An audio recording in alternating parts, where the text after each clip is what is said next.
My name is Victoria, and I'm 32 years old. After 8 years of marriage to Michael, I never imagined he would take our children Emma and Ethan to Dubai for a luxury vacation during my birthday week, deliberately leaving me behind. When I discovered his plan, I was completely devastated. But what Michael intended as the ultimate betrayal became the unexpected catalyst for my transformation. He thought his cruel gesture would break me. He never anticipated what I would do next. Before I share my story, drop a comment, letting me know where you're watching from. If you've ever had to reinvent yourself after betrayal, hit that subscribe button and join me on this journey of unexpected liberation. I met Michael at my college roommate's wedding 8 years ago. I was the maid of honor and he was the best man. With his charming smile, confident demeanor, and obvious interest in me, I was immediately drawn to him. We danced all night, and by the end of the evening, I felt like I had known him forever. He asked for my number, and the very next day, he called to invite me to dinner. Our courtship was a whirlwind of fancy restaurants, weekend getaways, and romantic surprises. Michael worked as an investment banker and seemed to have endless resources to spoil me. Coming from my middle-class background, where my parents had to budget carefully for any special occasions, his lavish lifestyle felt exciting and new. "You deserve the best of everything," he would tell me as he presented yet another expensive gift. At the time, I interpreted this as generosity and affection. Only years later would I recognize it as the first sign of his belief that material things could substitute for genuine emotional connection. After just 10 months of dating, Michael proposed during a hot air balloon ride over Napa Valley. The diamond ring was enormous, the setting was picture perfect, and I said yes without hesitation.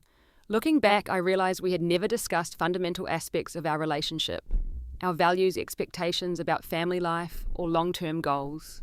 The intoxication of romance had clouded my judgment. Our wedding was an extravagant affair at a vineyard estate with 300 guests, most of whom were Michael's family friends and business associates. My small circle of friends and modest family seemed out of place among the wealthy crowd, but I was too happy to care. My parents, who had always lived frugally, had saved for years to contribute what they could to the wedding. Michael's parents covered the rest, something his mother never let me forget at family gatherings. The early years of our marriage were genuinely happy. We travelled extensively, bought a beautiful house in an upscale neighbourhood, and seemed to be true partners. I had built a promising career in marketing, working my way up to a senior position at a respected agency. Michael appeared proud of my accomplishments and supported my ambitions. When I became pregnant with Emma, 2 years into our marriage, we were both thrilled. Michael was attentive during my pregnancy, attending every doctor's appointment and helping prepare the nursery. After Emma was born, we agreed that I would take a year-long maternity leave with the intention of returning to my career afterward. But when that year ended, Michael suggested I extend my time at home. "Emma needs her mother," he insisted, "and my income is more than enough for all of us." His arguments made sense on the surface, and I loved being with my daughter, so I agreed to postpone my return to work. 2 years later, Ethan was born and the pattern repeated. My planned return to work was delayed again and again. Each time I brought it up, Michael had logical-sounding reasons why it wasn't the right time. "The kids are still so young," or "laissez-moi entrer. This new project is demanding so much of my time, we need you focused on home." Gradually, I noticed changes in Michael as he climbed higher in his company. The warm, attentive man I married became increasingly distant and critical. He began monitoring our household spending, questioning purchases I made for the children or myself. "Do you really need another pair of shoes?" he would ask, despite the fact that he regularly bought himself expensive watches and designer suits without discussion. The criticism extended beyond finances. He would make subtle comments about my appearance. "That dress doesn't really flatter you," or "maybe you should join a gym." After Ethan's birth, I had struggled to lose the last 15 pounds of pregnancy weight. Michael's remarks made me increasingly self-conscious and insecure. I found myself growing lonely despite having what appeared to be a picture-perfect family life. Michael frequently worked late and travelled for business, leaving me alone with the children for days or sometimes weeks at a time. When he was home, he was often distracted by work calls or too tired to engage meaningfully with me or the kids. My world had narrowed to playdates, school runs, and household management. The vibrant, ambitious woman I had once been seemed to be fading away, replaced by someone whose primary identity was as Michael's wife and the children's mother. As Emma entered school and Ethan started preschool, I began to feel the pull of my former career. I've been thinking about looking for a part-time marketing position. I told Michael over dinner one evening after the children had gone to bed. His response was immediate and dismissive. Why would you want to do that? The kids need stability and my schedule is too unpredictable for you to be committed elsewhere. But I miss using my professional skills, I explained. And part-time work would still let me be home when the kids need me. Michael's expression hardened. I provide more than enough for this family. If you're bored, watch in, join a charity committee, or take up tennis like the other wives. That was the first time I felt the full weight of the cage I had allowed to be built around me. I had become, like the other wives, decorative, dependent, and defined entirely by my relationship to my husband and children. And Michael seemed to prefer me that way. Looking back, I can pinpoint exactly when our marriage began its steepest decline. It was during a company retreat about a year ago when I met Jessica, a new executive in Michael's firm. She was strikingly beautiful, ambitious, and clearly enamored with my husband. I noticed how animated Michael became in her presence, laughing at her jokes and finding excuses to be near her during social events. When I mentioned my observations on the drive home, Michael exploded. God, Victoria, do you have to be so insecure Jessica is a colleague? This jealousy is exactly why I can't introduce you to people at work anymore. His disproportionate reaction stunned me. I hadn't accused him of anything. I had simply commented on their obvious rapport. But his words made me question myself. Was I being unreasonably jealous? Had my years at home made me socially awkward and embarrassing to him? In the months that followed, Michael's behavior became increasingly erratic. He began coming home even later, sometimes not until after midnight. His explanations were vague, client meetings or work emergencies, but when I asked for details, he would accuse me of interrogating him. Then came the lies, small ones at first easily caught. He claimed to be working late when his assistant had already told me he'd left the office hours earlier. He said he was having dinner with clients, but the credit card statement showed charges at an intimate wine bar known for its romantic ambiance. Each time I confronted him, he had plausible explanations that made me feel paranoid for questioning him. One night, I woke at 2 a.m. to find his side of the bed empty. His phone had been left on the nightstand, an unusual oversight for a man who kept his device locked and close at all times. The notification light was blinking. I knew I shouldn't look, but months of suspicion overcame my better judgment. There were several text messages from Jessica. Miss you already? Read one. Last night was amazing, said another. The most recent simply asked, when can you get away again? My hands trembling, I placed the phone exactly as I had found it and returned to bed where I lay awake until dawn, my mind racing with implications. When Michael returned around 5 a.m. claiming he'd fallen asleep at the office, I pretended to believe him. I needed time to think to plan my next move. The following week, I suggested marriage counseling. We need to work on our communication, I said carefully, not mentioning the texts or my suspicions. I feel like we're drifting apart. Michael dismissed the idea immediately. We don't need some stranger analysing our relationship. If you have a problem, just tell me directly. I'm trying to, I insisted. But you don't seem to hear me. What I hear is a woman with too much time on her hands creating problems where none exist, he snapped. Maybe you should focus more on the kids and less on inventing marital issues. His gaslighting became more pronounced. When I raised concerns about his absences, he would claim we had discussed and agreed to them even when I had no recollection of such conversations. If I became upset, he would calmly tell me that my emotional reactions were why he couldn't talk to me about important matters. Most disturbing was how he began undermining my relationship with our children. Mommy's having one of her moods, he would stage whisper to Emma and Ethan when I expressed any negative emotion. Let's leave her alone until she feels better. Or he would override my parenting decisions in front of them. Mommy's being too strict. Daddy says you can have ice cream before dinner this once. The children naturally began to see him as the fun, permissive parent, and me as the emotional, unpredictable one. The special bond I had built with them during their early years began to fray as Michael systematically positioned himself as their preferred parent. My confidence eroded further. I began to doubt my perceptions, my memories, even my sanity at times. Was I really as unstable as Michael suggested? Was I imagining the changes in our relationship? The only thing I knew with certainty was that I felt increasingly isolated and unhappy. The final argument before the Dubai revelation occurred after a dinner with Michael's colleagues. I had spent hours preparing for the evening, choosing a black dress that I thought elegantly disguised the weight I still felt self-conscious about styling my hair, applying makeup carefully. I wanted to make a good impression to remind Michael of the woman he had fallen in love with. At the restaurant, Jessica was present, seated directly across from Michael. Throughout the meal, I noticed their private smiles, the way their hands occasionally brushed when reaching for the wine bottle. I maintained my composure, participating in conversations and trying to connect with the other spouses. On the drive home, I hoped Michael would compliment my efforts. Instead, he sighed heavily. "You really embarrassed me tonight." "What?" I was genuinely confused. "How? That dress was all wrong for your body type. And did you have to mention that you used to work in marketing? No one wants to hear about your little job from a million years ago." His words felt like a physical blow. "My career wasn't a little job," I said, my voice shaking, "and I thought I looked nice tonight." Michael laughed dismissively. "Well, compared to the other women there, especially Jessica, you looked like someone's frumpy aunt.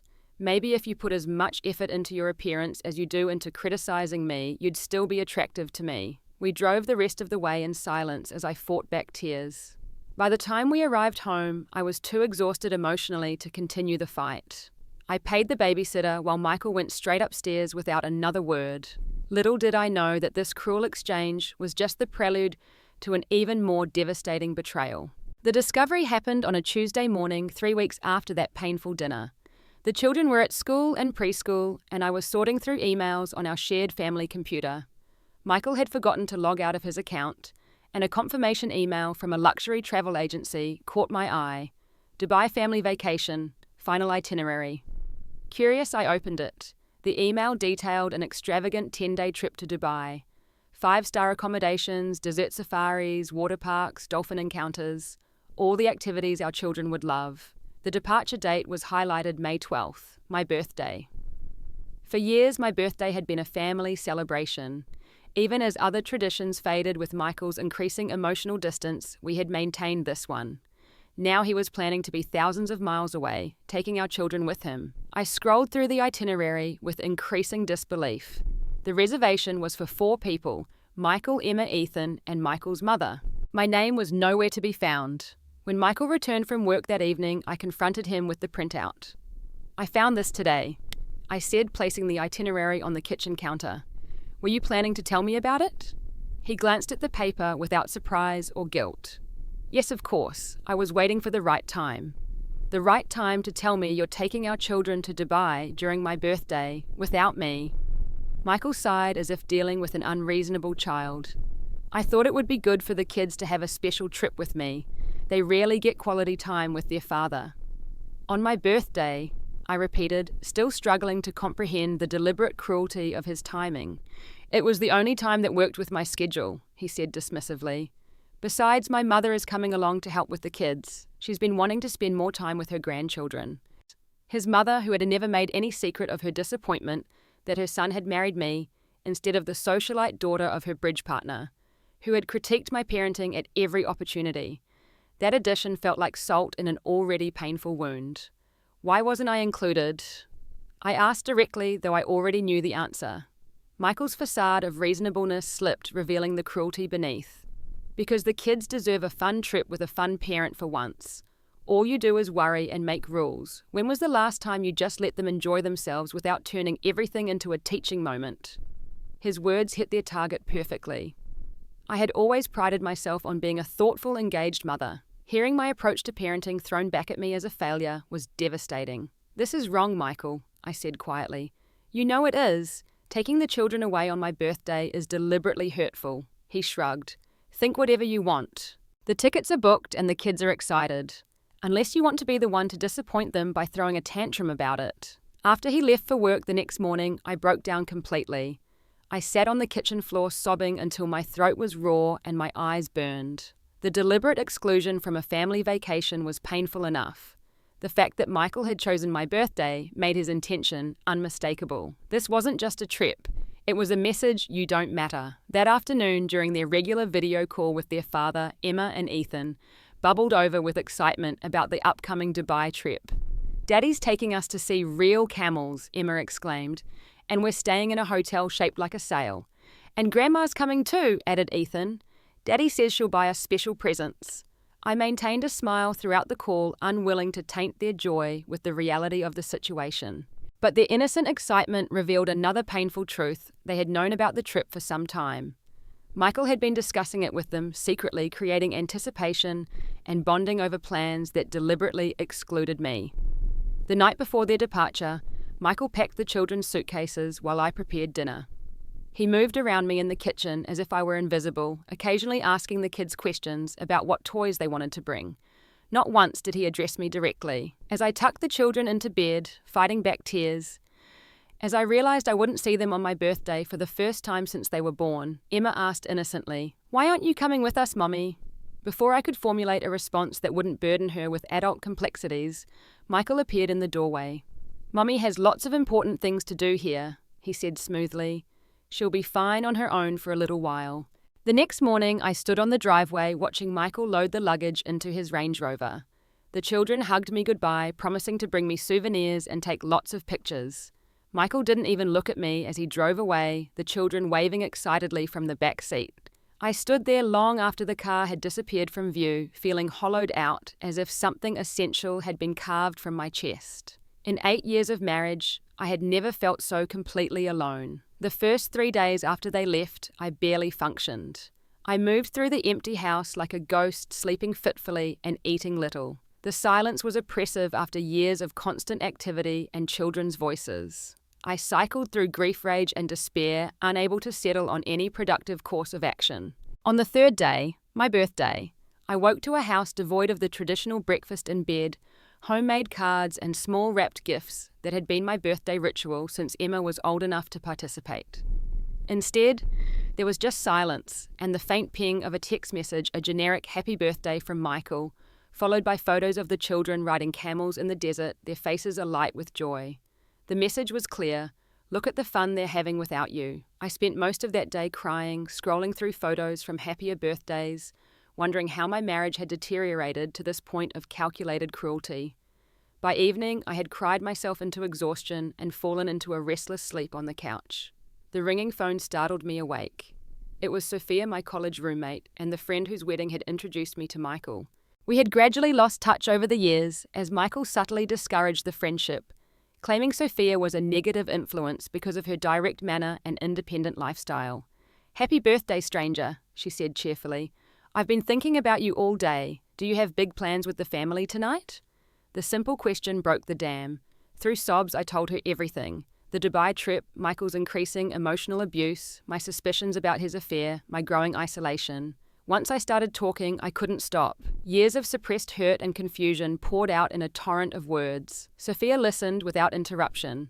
When I finally fell silent, she said firmly, "I'm coming over, right now, and I'm bringing wine." 2 hours later, we sat on my living room floor surrounded by empty Chinese food containers and a half-empty bottle of Cabernet.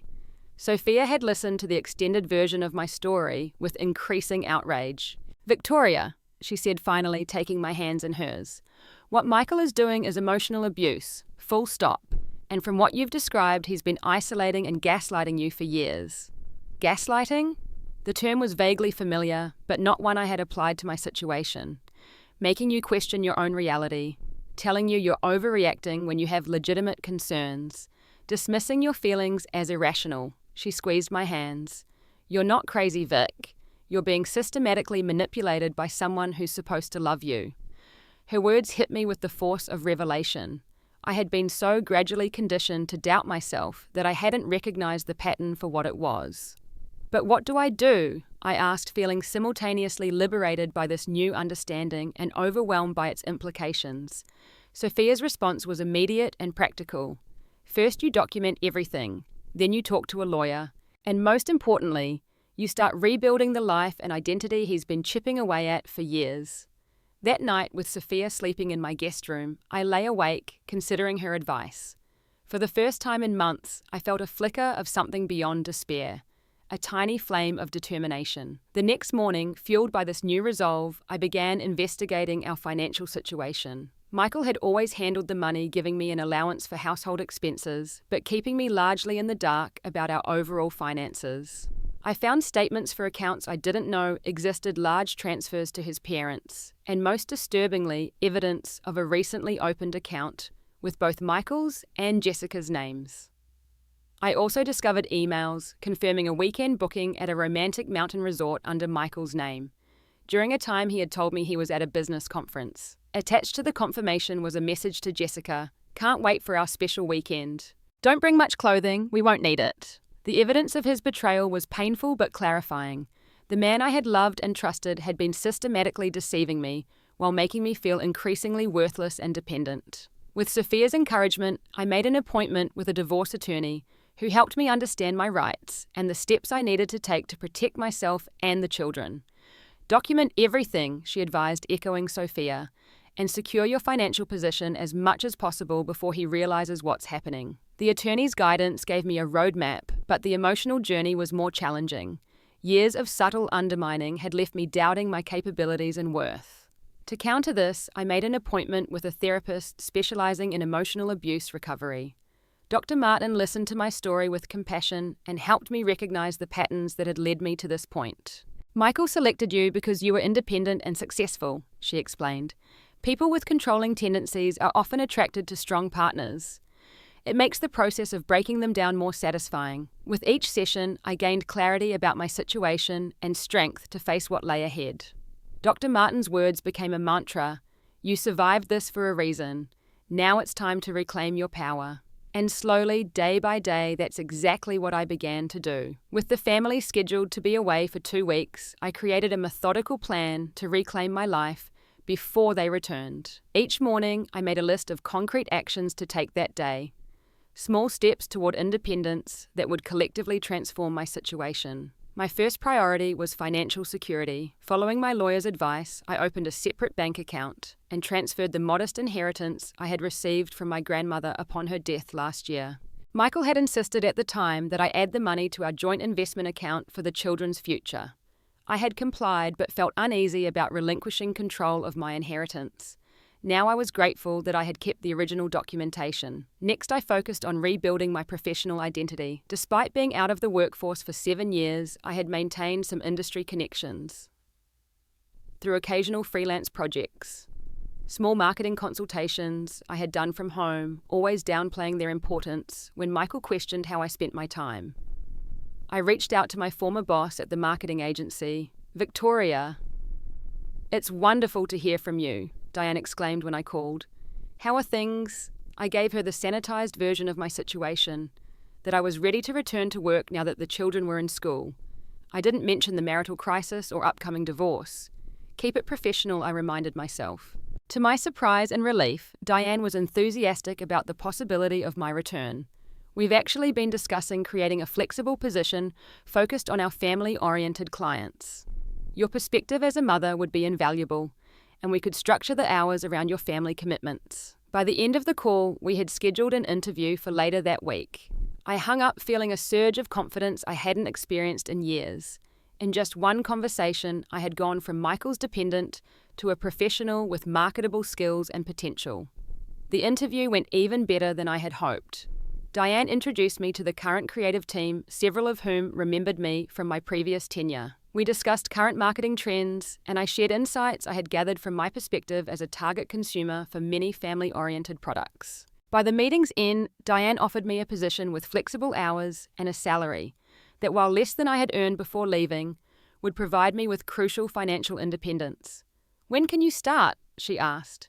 "In 3 weeks," I replied, calculating the time I would need to secure childcare and prepare the children for the changes ahead. With employment secured, I turned my attention to reclaiming my personal space and identity. The master bedroom had become a symbol of my diminishment in the marriage, decorated to Michael's taste, dominated by his possessions, with my things gradually relegated to a small corner of the closet and a single bedside table. I spent a day completely transforming the space. I replaced the dark masculine bedding with a light, airy duvet cover in seafoam green, a colour Michael had vetoed as too feminine. I hung artwork I loved, but had stored away because it didn't match his preferred aesthetic. I cleared his toiletries from the bathroom counter, storing them neatly in a cabinet, and arranged my own products in the newly available space. The physical transformation of the bedroom mirrored my internal journey, reclaiming space that was rightfully mine, asserting my preferences, creating an environment that nourished rather than diminished me. Throughout this period, I maintained daily video calls with Emma and Ethan. They chatted excitedly about camel rides, swimming with dolphins, and the endless dessert buffet at their hotel. I noticed that Michael rarely appeared in these calls, leaving his mother to supervise the children's communication with me. "You look different, Mommy," Emma observed during one call. "Your smile is bigger." "I feel better," I told her honestly. "I've been taking good care of myself while you're away." "Daddy says you needed alone time because you've been sad," Ethan said innocently. I carefully controlled my reaction to this revelation of how Michael was framing my exclusion to the children. "Everyone needs time for themselves sometimes," I said gently, "but I'm very excited for you to come home. I miss you both so much." In truth, I was using every moment of their absence to prepare for their return to a changed household. I consulted with a child psychologist about the best way to explain the upcoming separation to children of their ages. I researched co-parenting strategies and prepared a detailed proposal for a custody arrangement that would prioritize the children's stability and relationship with both parents, despite my growing awareness of Michael's manipulative tendencies. The physical and professional changes were important, but perhaps the most significant transformation was happening within me. With each decision I made independently, each boundary I established, I felt my confidence rebuilding. I reconnected with friends. Michael had subtly discouraged me from sharing my situation and receiving support I had denied myself for too long. I also underwent an external transformation, a visible reclaiming of my identity. I cut my long hair, which Michael had always insisted I maintain, into a stylish bob that framed my face and felt weightless compared to the heavy locks I'd been carrying. I updated my wardrobe with clothes that made me feel confident and professional, donating the conservative, matronly outfits Michael had approved of. I established a fitness routine, not to conform to Michael's critical standards about my appearance, but because the physical activity helped manage my stress and improved my mental clarity. Each morning, I jogged through our neighborhood, feeling my body grow stronger as my mind grew more resolved. By the time the 2-week mark approached, I had transformed not just my circumstances, but my perception of myself. The woman who had wept on the kitchen floor as her family drove away to Dubai no longer existed. In her place stood someone stronger, clearer, and unwilling to accept anything less than the respect she deserved. I was ready for their return, or so I thought. But Michael had one more surprise in store. 5 days before the family was scheduled to return, I received a text message from Michael, "Coming home early, kids staying with Mom in Dubai for rest of trip. Will explain when I get there. Landing tomorrow afternoon." My heart raced as I read the message. Why was Michael returning alone? Had something happened to the children, or had he somehow discovered my preparations and was rushing back to reassert control? I called immediately, but the call went straight to voicemail. He was likely already on a plane. I then tried his mother's phone, frantic with worry about Emma and Ethan. "The children are fine, Victoria," my mother-in-law said coolly when she answered. "Michael felt he needed to speak with you privately. The children are having a wonderful time with me, much more relaxed, without all your rules and structure." The familiar jab barely registered through my concern. "Can I speak to them, please?" After a brief conversation with Emma and Ethan, who indeed seemed happy and untroubled, I felt my panic subside. Whatever Michael's reason for returning early, at least the children were safe. I spent the next 24 hours finalizing my preparations. I reviewed my notes from the lawyer, secured copies of all the financial documents I had discovered, and made sure the evidence of Michael's affair was safely stored, both in hard copy and in a password-protected cloud account. Michael arrived as the afternoon light was fading. I heard his key in the lock and steeled myself for the confrontation ahead.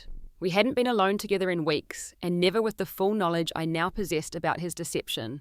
His expression when he entered the living room was one I'll never forget. He stopped abruptly, taking in my transformed appearance and the subtle but significant changes to the house. For a moment, confusion crossed his face, quickly replaced by suspicion. "Victoria," he said, as if confirming my identity.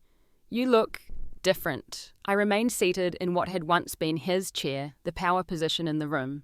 "Hello, Michael. How was Dubai?" He set down his suitcase, his eyes continuing to assess me warily.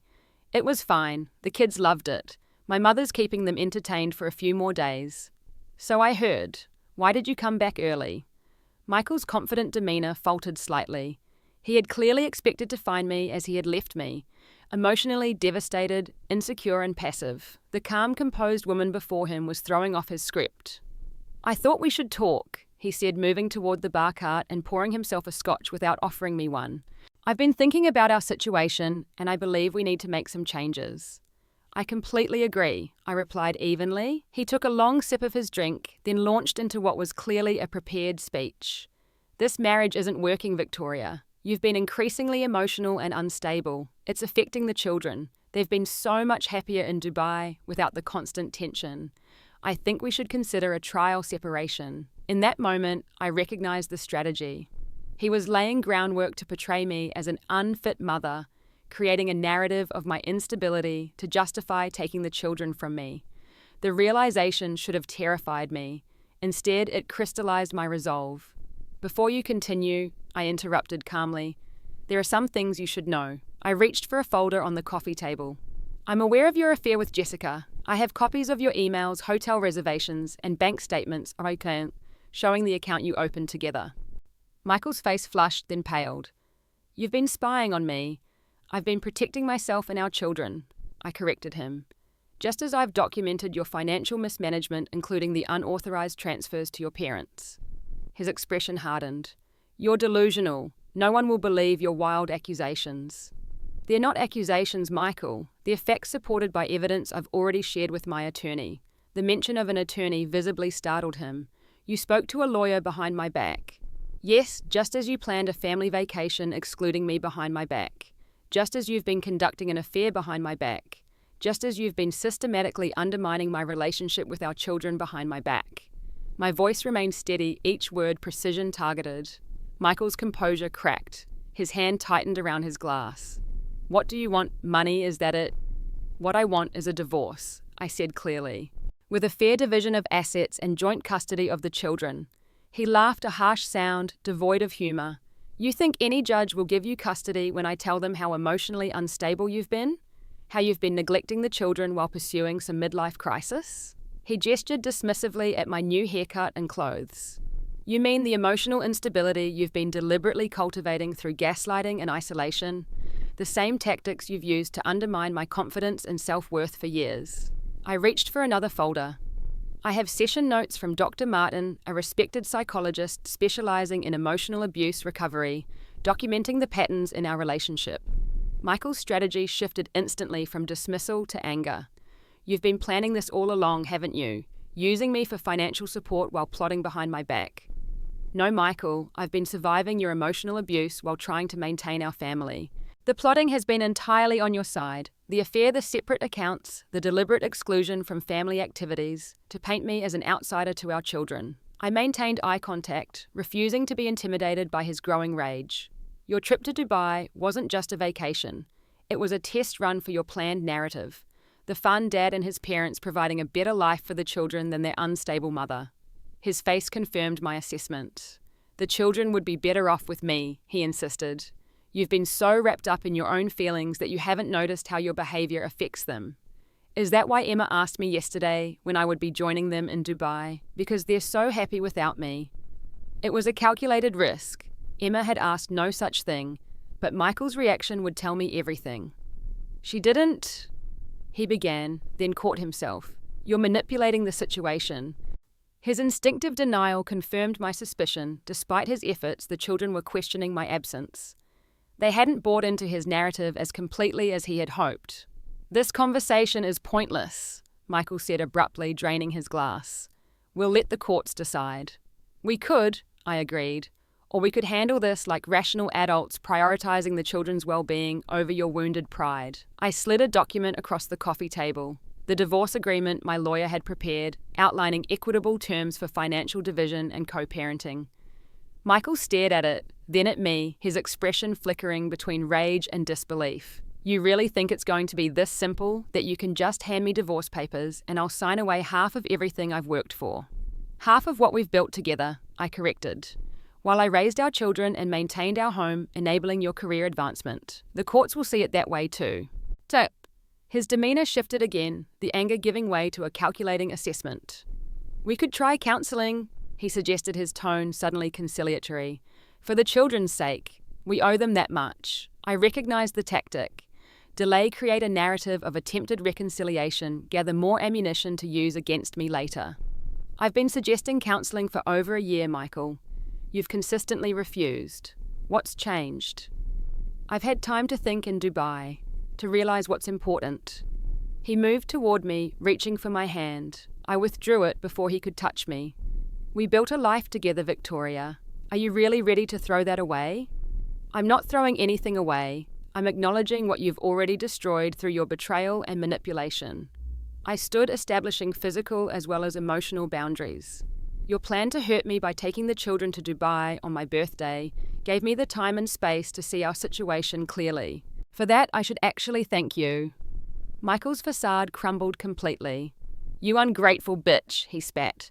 After everything I've given you, the lifestyle, the beautiful home, the financial security, this is how you repay me. By ambushing me with divorce papers the minute I walk through the door. No, Michael, this is me responding to years of emotional abuse, culminating in your deliberate cruelty. Did you really think I would just continue to accept being treated as disposable? That excluding me from my children's lives would break me, rather than strengthen my resolve to protect them from your manipulation? He grabbed his car keys from the table. This isn't over, not by a long shot. The children stay with my mother in Dubai until this is sorted out. My heart clenched at the threat, but I had prepared for this possibility. If you attempt to keep the children out of the country against our existing custody arrangement, my lawyer will file for an emergency order compelling their return, citing international child abduction. Your mother would be named as an accomplice. Is that really how you want this to proceed? Michael froze, keyring dangling from his fingers. You wouldn't dare. I've already prepared the filing. It just needs my call to submit it. This was another calculated risk. Such a filing existed in draft form but hadn't been finalized. But Michael didn't need to know that. For several seconds we stared at each other across the living room, the power dynamic between us irrevocably altered. I saw the moment Michael realized he had underestimated me, that his perfect plan had backfired spectacularly. Have your lawyer call mine, he said finally, his voice cold. I'm staying at the Four Seasons until we sort this out. As the front door slammed behind him, I sank back into the chair, my composed exterior finally giving way to the emotional toll of the confrontation. I was shaking, but underneath the adrenaline was a profound sense of validation. I had stood my ground. I had spoken my truth. And for the first time in years, I had been heard. 3 days after our confrontation, Emma and Ethan returned from Dubai with their grandmother. Michael had arranged for them to fly home earlier than planned, likely realizing that keeping them away would only strengthen my legal position. He remained at the hotel communicating through lawyers rather than directly with me. As the children tumbled through the front door, laden with souvenirs and buzzing with stories, I braced myself for the challenge ahead. How could I explain the impending separation without burdening them or turning them against their father, despite his manipulations? The answer came more naturally than I had expected. After their grandmother left the children and I sat in our living room nest, a tradition where we piled pillows and blankets on the floor for family discussions. Emma immediately noticed the subtle changes to the house, the evidence of my reclaimed identity. "Mommy, your hair is different," she exclaimed, reaching out to touch my bob. "It's pretty. You look happier," Ethan added, echoing his observation from our video calls. "And you got new pictures." He pointed to the artwork I had hung. "I did make some changes while you were away," I acknowledged. Sometimes change can be good, even when it's a little scary at first. Emma, perceptive as always, looked around. "Where's Daddy? Is he still at the hotel?" The question created a natural opening. Carefully using age-appropriate language and concepts the child psychologist had recommended, I explained that Daddy and I had decided we would be happier living in separate homes, but that we both loved them completely and would always be their parents. "So we'll have 2 houses?" Ethan asked, his 7-year-old mind focusing on the practical implications. "Yes, you'll have your room here with me, and Daddy will make a special place for you at his new home." Is it because you were sad when we went to Dubai without you? Emma asked, her eyes serious. Grandma said you didn't come because you needed alone time, but I heard Daddy tell her that you weren't invited. The innocent revelation of their private conversation stunned me. Even at 10, Emma had picked up on the undercurrents of the situation. The Dubai trip was one part of some grown-up problems between Daddy and me, I said carefully. But those problems aren't about you or because of you. They're just between us adults. Are you and Daddy getting a divorce like Samantha's parents? Emma pressed, using her friend's situation as a reference point. Yes, we are, I confirmed gently.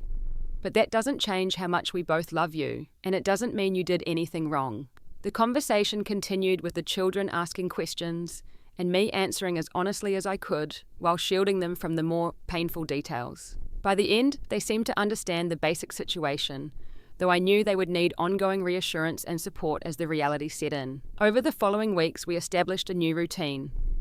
Michael rented an apartment nearby, and we implemented a temporary custody arrangement while our lawyers negotiated the final agreement. The children spent weekdays and alternate weekends with me and the remaining time with Michael. I started my new position at the marketing agency, working 3 days in the office and 2 days from home. The flexibility allowed me to be present for school drop-offs and pickups most days, maintaining stability for Emma and Ethan during the transition. Michael predictably attempted to undermine me with the children during his parenting time. Daddy says you made him leave, Emma reported after her first weekend at his apartment. He says you changed while we were in Dubai and decided you didn't want to be a family anymore. Rather than contradicting Michael directly, I focused on reassuring the children of my love and commitment. Families come in all different forms, I explained. Ours is changing its shape, but not its heart. You are still my whole world, and Daddy loves you just as much. Gradually, the children adjusted to our new arrangement. They began to appreciate certain aspects of having 2 homes. Different rules, different environments, double the holiday celebrations. And they noticed the changes in me, my increased energy, my renewed engagement with their lives, my genuine happiness. You laugh more now, Ethan observed one evening as we prepared dinner together. A new tradition I had established, even more than before Dubai. I do feel happier, I admitted. Sometimes adults need to make big changes to find their joy again. Michael's initial attempts to portray me as unstable faltered as the children witnessed my consistent, loving presence and growing confidence. His anger toward me remained manifesting in difficult co-parenting interactions and attempts to litigate every aspect of our divorce. But with each passing month, his power to hurt me diminished. On my next birthday, 1 year after the Dubai trip that had catalyzed my transformation, I hosted a small celebration at our home, now legally mine under the divorce settlement. My parents were there along with Sophia Diane from work and several friends I had reconnected with over the past year. Emma and Ethan had spent the morning with me, presenting homemade cards and a cake they had baked with my mother before going to Michael's for his scheduled parenting time. As we gathered around the dinner table, Sophia raised her glass. To Victoria, she said, who turned betrayal into liberation and discovered her own strength in the process. The toast captured perfectly what I had come to understand over the past year. Michael's cruelty in excluding me from the Dubai trip, intended as the ultimate display of his control, had instead provided the catalyst for my liberation. The 2 weeks alone had given me the space to recognize the emotional abuse I had been enduring and the courage to reclaim my life. In the year since I had not only survived the divorce, but thrived in my rediscovered independence. My career was flourishing. My relationship with the children was stronger than ever, and I had begun tentatively dating again, this time with a clear understanding of my worth and healthy relationship boundaries. Michael, meanwhile, had faced consequences he never anticipated. His affair with Jessica had ended messily when she realized he wouldn't leave his children to follow her to the London office. His parents, while still involved in the children's lives, had been humbled by the legal scrutiny of their financial entanglements with our marital assets, and he had discovered that being a part-time father required skills and patience he had previously left entirely to me. Most significantly, the narrative he had tried to construct of an unstable emotional ex-wife and himself as the wrong devoted father had unraveled as our social circle observed my transformation and his increasingly bitter behavior. The power he had wielded through others' perceptions had diminished as the reality became apparent. On my darkest days during the marriage, I had believed Michael's assessment of me, that I was emotionally unstable, professionally irrelevant, physically unattractive, and lucky to have him. Now I understood those lies for what they were: tools of control wielded by someone whose own insecurities required my diminishment. The Dubai trip, intended as his crowning act of cruelty, had instead been the key that unlocked my cage. In trying to break me completely, he had inadvertently set me free. Have you ever experienced a moment when someone's attempt to hurt you became the catalyst for positive change in your life? Share your story in the comments below. And if this tale of transformation resonated with you, please hit the like button, subscribe to my channel for more stories of resilience, and share with someone who might need to hear that betrayal doesn't have to be the end of their story. Thank you for listening, and remember, sometimes what's meant to break you becomes the very thing that helps you rebuild a stronger, more authentic life.